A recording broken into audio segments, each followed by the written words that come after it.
आखिर कैसे मिठाई बनाने वाले इस बंदे ने बना दी इतनी बड़ी यूनिवर्सिटी जिसको आज भारत का हर इंसान जानता है। दोस्तों, हमारी कहानी की शुरुआत होती है बलदेव राज मित्तल से, जो वैसे तो मारवाड़ी थे, लेकिन किसी कारणवश इनको पंजाब शिफ्ट होना पड़ा। अब क्योंकि पेशे से ये मिठाई बनाने वाले थे, तो जलंधर आने पर इन्होंने अपने दोस्त से 50 लाख रुपए घंटे के लिए ही ओपन करते थे। ऊपर से इनकी शॉप एकदम बंद थी, मतलब बाहर से अंदर का कुछ भी दिखाई नहीं देता था। तो क्यूरियोसिटी के चक्कर में इनकी शॉप पर काफी भीड़ रहने लगी। और दूसरा, उस समय पंजाब में बड़ी बूंदी के लड्डुओं का चलन था, तो इन्होंने मार्केट में स्टैंड आउट करने के लिए छोटी बूंदी के लड्डू बनाना शुरू किया। और इस तरह से मिड 1970 के दौर में लवली स्वीट्स का नाम जालंधर में पॉपुलर हो गया। इसी समय बलदेव राज मित्तल के दो बेटे रमेश मित्तल और नरेश मित्तल अपनी पढ़ाई बीच में ही छोड़कर अपने पिता का मिठाई का बिजनेस ज्वाइन कर लेते हैं।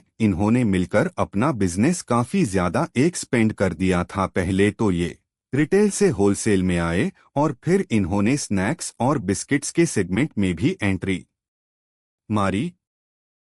लेकिन कहानी में ट्विस्ट तब आया जब बलदेव मित्तल के तीसरे बेटे अशोक मित्तल अपनी लॉ की डिग्री कंप्लीट करके बिजनेस को ज्वाइन करते हैं। अशोक मित्तल ने hydro power projects, automotive parts की मैन्युफैक्चरिंग, हॉस्पिटल्स वगैरह के बिजनेस में हाथ आजमाने की कोशिश की, लेकिन इसमें इनको कुछ खास सक्सेस नहीं मिली। लेकिन इसके बाद साल 1991 में ये हासिल करते हैं बजाज मोटरसाइकिल की डीलरशिप, जिसका नाम इन्होंने रखा लवली ऑटो। ये डीलरशिप मिलने की कहानी भी बड़ी दिलचस्प है। जब अशोक मित्तल इस डीलरशिप के लिए इंटरव्यू देने गए थे, तो उस समय ओनर राहुल बजाज खुद बजाज की डीलरशिप दिया करते थे। जब अशोक मित्तल वहां गए तो राहुल बजाज ने उनसे पूछा कि भाई साहब, आप तो गाड़ियों के मामले में एक्सपीरियंस्ड ही नहीं है, तो आप गाड़ियां कैसे बेचेंगे? आपको डीलरशिप क्यों मिलनी चाहिए, बताइए मुझे। इस पर अशोक ने बड़े ही कॉन्फिडेंस से कहा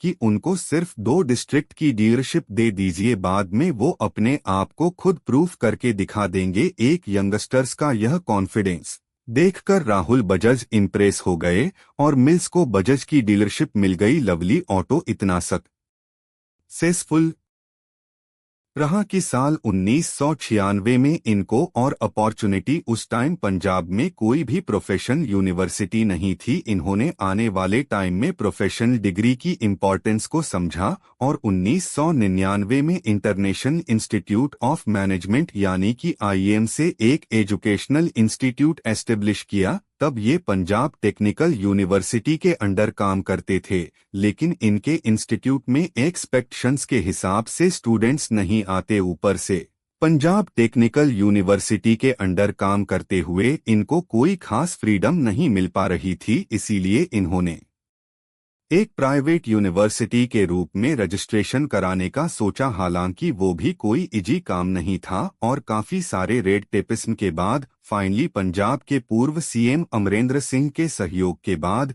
इन्होंने लवली प्रोफेशनल यूनिवर्सिटी नाम से एक प्राइवेट यूनिवर्सिटी ओपन की। साल 2006 में यूनिवर्सिटी की शुरुआत हुई थी और 2022 में इस यूनिवर्सिटी में 35,000 से ज्यादा स्टूडेंट्स पढ़ते थे। इंडिया का शायद ही ऐसा कोई स्टेट होगा जिसका कोई स्टूडेंट LPU में ना पढ़ता हो। इनफैक्ट दुनिया के 50 से ज्यादा देशों के बच्चे यहाँ पढ़ने आते हैं। लेकिन सवाल ये आता है कि सिर्फ 16 साल में LPU इतनी पॉपुलर कैसे हुई? तो इसके पीछे थी इनकी स्ट्रेटजीजर की टारगेट ऑडियंस होते हैं स्टूडेंट्स, और स्टूडेंट्स को क्या चाहिए? डिग्री, बट डिग्री भी तो जॉब के लिए चाहिए ना। इसलिए इन्होंने सबसे पहले प्लेसमेंट पर ही काम किया। LPO ने एक सेल्स टीम और कैंपस प्लेसमेंट टीम बनाई, जिसका काम था कि सीधी सी बात है, अलग अलग कंपनी से मिलना और उनके साथ टाई अप करना। एज अ रिजल्ट यहाँ 2000 से भी ज्यादा